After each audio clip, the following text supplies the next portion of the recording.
The one thing that makes this place a very special place for the children, they are incredible. Every single child does their best every single day and loves being here.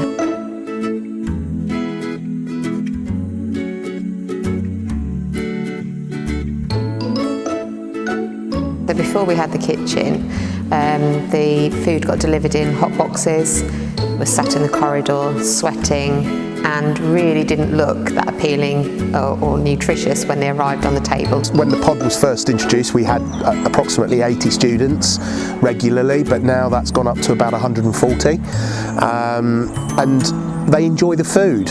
Everything is made on site, so the bread is made on site, the food is cooked fresh, the puddings are all made.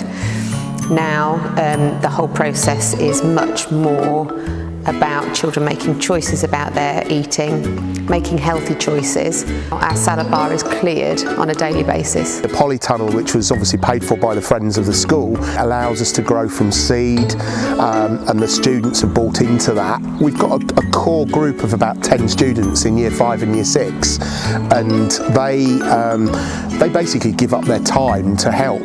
The kitchen facilitates just a different dimension than that you can achieve in the classroom. Actually seeing things from the beginning, from growing them, to taking them into kitchen, to preparing, to cooking, and for them to walk into the school hall at lunchtime and know that the food that they've grown is in the products. It's about a sense of pride, a sense of self, and I think that's something that the kitchen has added to our school.